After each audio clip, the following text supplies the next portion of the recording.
Pérou.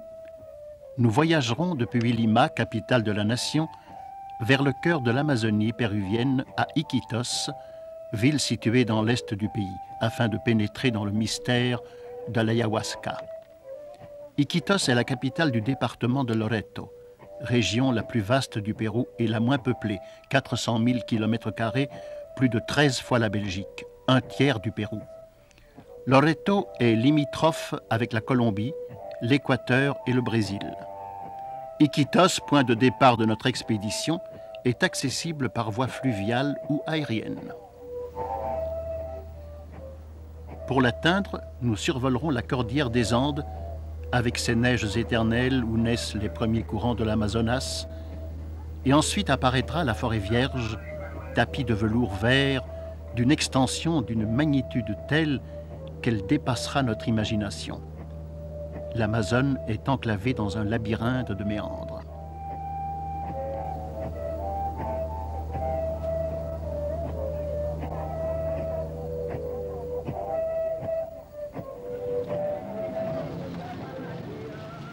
Iquitos, petite mission jésuite, à ses débuts, fut fondée en 1864.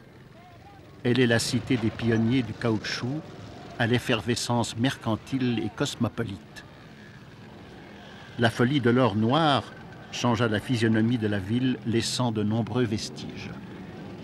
Telle que la maison de fer, œuvre de l'architecte Gustave Eiffel, elle fut acquise à l'Exposition universelle de Paris en 1889 par un baron du latex.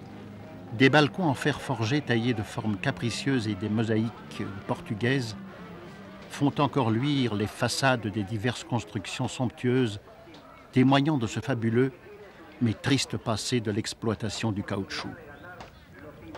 Au début du siècle, en faisant une incision aux arbres de caoutchouc, on sortait un latex qui, convenablement traité, se transformait en gomme élastique, élément nécessaire à l'industrie du pneu automobile qui commençait à se fabriquer dans les pays industrialisés. La popularité de ce trésor attira des hommes de toutes parts assoiffés de richesse, les fameux caoutchoueros. Ceux-ci, n'étant pas habitués au milieu et au climat, trouvèrent en l'Indien l'extracteur idéal et indispensable.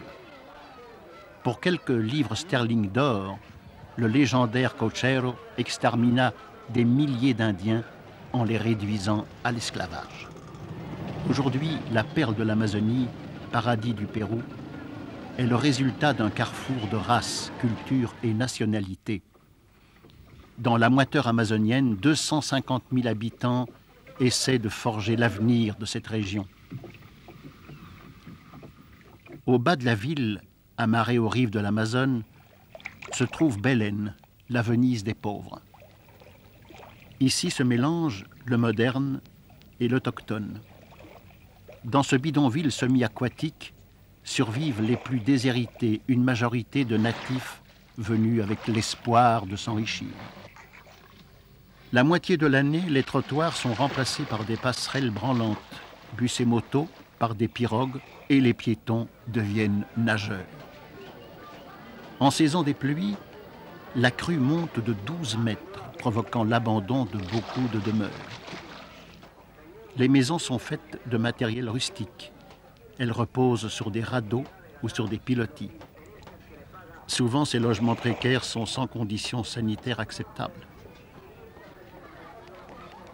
Au cœur de Belém, le marché est un continu mouvement commercial avec ses produits propres ramenés de la forêt.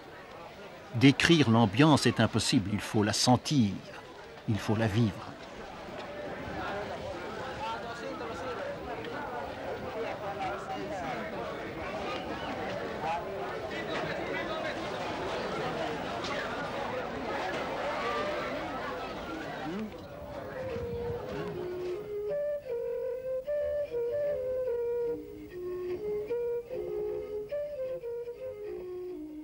Au sein du marché vit un des grands prêtres de l'apogée de l'art amazonien.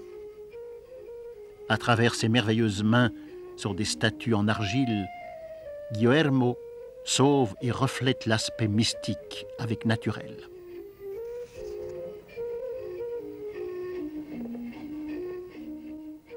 Ses œuvres surréalistes représentent visions, mythes et légendes transmises de génération en génération.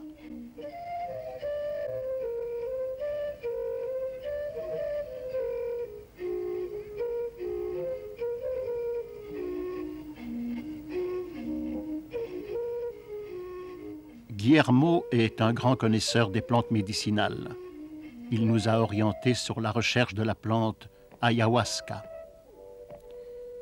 Nous descendrons le Rio Amazonas vers l'Atlantique sur 150 km, puis naviguerons sur l'un de ses nombreux affluents, l'Ampillacu, en territoire des Indiens Huitotos.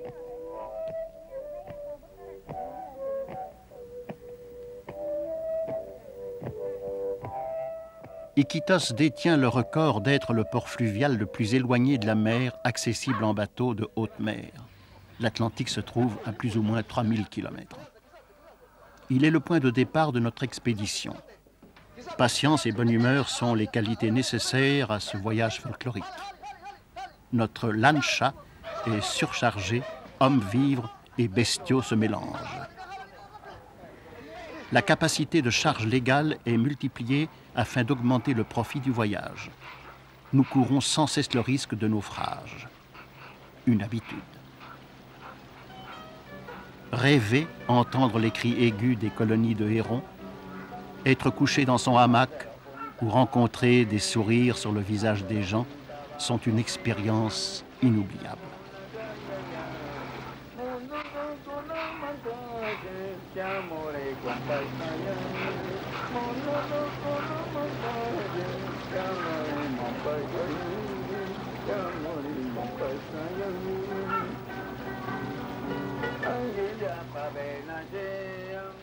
Sur l'Amazone, le continu mouvement de navigation fluviale contribue à développer la région à travers son intense activité commerciale.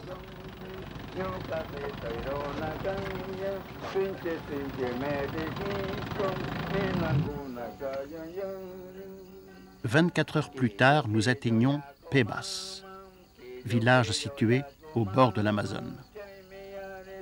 Ce petit hameau prospère grâce à son commerce à petite échelle des produits venant de la forêt et que l'on troque contre ceux venus de la ville. Ici, on vit le présent, les sensations du moment. La vie est paisible, douce et monotone. À part les activités propres à l'endroit, il n'y a pas grand-chose à faire. Le riverain croit que sa vie est aux mains du destin, de la chance et hors du contrôle humain.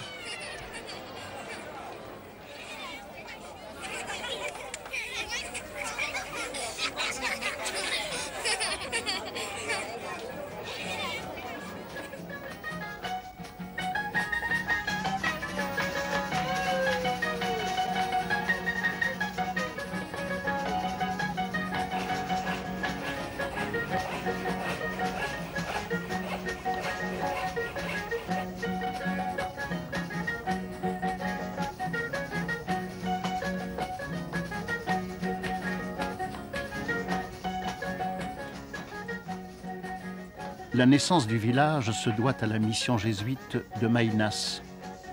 Les jésuites sont étroitement liés à l'histoire de l'Amazone, même dans les bourgades les plus reculées. La religion catholique est omniprésente. Elle a modifié le consensus social en combattant les structures ancestrales et le pouvoir des sorciers. Dans le mystère sacré de l'univers amazonien, la forêt, dans une chaude brume, nous fait penser à tous ces mythes et légendes racontés par les anciens afin de surpeupler leur solitude et rationaliser leur frayeur. Cette essence de l'âme du peuple est en relation avec la survie de l'homme. Sans elle, la vie en forêt n'existerait pas. Un ancien m'a raconté sa méfiance pour le Tunchi, esprit des morts. Celui qui l'apercevra aura beaucoup de malheur. Satchamama, immense boa, qui avale tout ce qui bouge. Yakuruna, qui enlève les sensuelles natives, les noyant dans le plaisir. La sirène, qui crée des remous dans l'eau et qui enlève les pêcheurs. La légende de la femme boa, Warmi Boa, m'enchanta.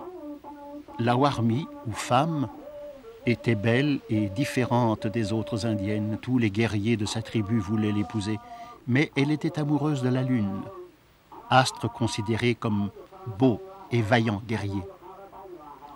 Toutes les nuits, elle contemplait la lune.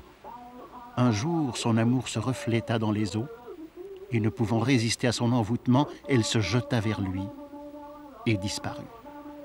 Cet acte de sorcellerie donna naissance à la Warmi, Boa, un tiers femme, un tiers homme, un tiers boa. Patti et Yanoul réincarnent la légende. Leur spectacle est accompagné de Mentona, boa constrictor, et d'anaconda. Une véritable symbiose.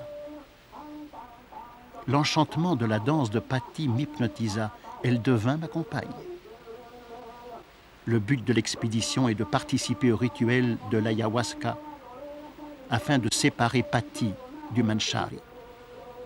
La peur de soi, liée au conflit des esprits boa, Patti demandera la protection du chaman pour qu'il la sépare des esprits malfaisants et de la personnalité de la Warmi Boa.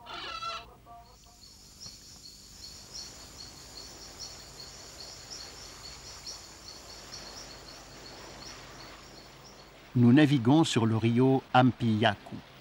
Sa signification toponymique est « eau médicinale », mais elle ne possède aucune vertu curative. Les voies fluviales sont les véritables chemins de la jungle. Les eaux ont fortement baissé, l'efficacité des manœuvres du piroguier entre les nombreux bois morts évite les accrochages. La lente et monotone progression est l'occasion de longues méditations sur ce monde inquiétant de la selva. J'ai l'impression d'entendre encore le bruit des rames des missionnaires et de la douleur de l'agonie de milliers de familles indiennes qui furent anéanties. Nous entrons sur le territoire des Witotos, dits moustiques, esclaves. Suite aux luttes avec les récolteurs de latex au début du siècle, la majorité des Witotos immigrèrent vers cette contrée abandonnant leur terre natale, à la frontière colombienne. Le massacre du Putumayo est une des pages les plus sauvages de l'humanité. La peste apportée par les colons et l'esclavage élimina plus de 40 000 Indiens.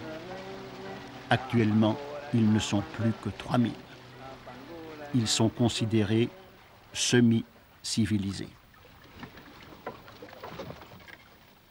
Dans l'attente du rituel de l'ayahuasca et à la demande du chef du village, nous séjournons dans la communauté afin d'y acquérir la clé de tous les mystères humains, l'amitié, et découvrir quelques-unes de leurs traditions.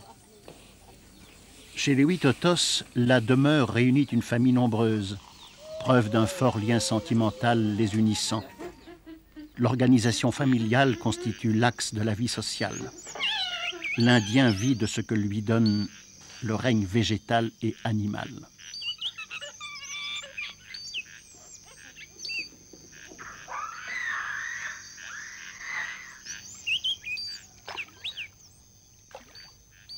Base de l'alimentation protéique, la pêche est le moyen de vie le plus répandu. Elle existe sous diverses formes.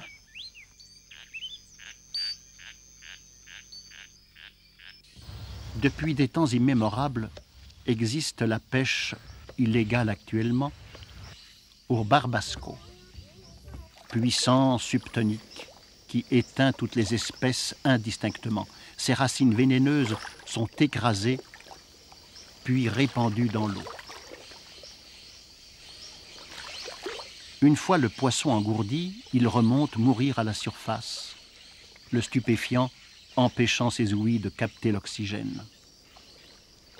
Le barbasco sert à la fabrication d'insecticides et constitue un excellent produit industriel d'exportation.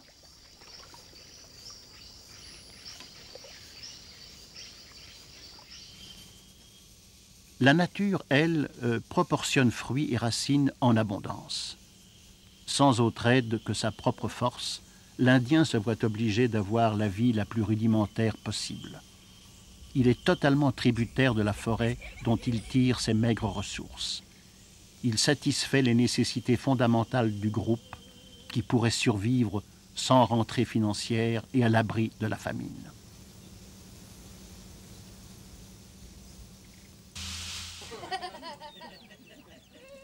Attrait des réunions sociales, le masato, boisson typique à base de yucca, manioc local, constitue un aliment nutritif. Bien fermenté, il produit l'ivresse générale de la communauté. La chakra, ou le travail au champ, est la principale occupation du peuple. Ses habitants partagent leurs terres, travail et nourriture. La terre rapporte des récoltes durant 2 ou 3 ans. Une fois le sol épuisé, ils abandonnent la parcelle pour en défricher une nouvelle.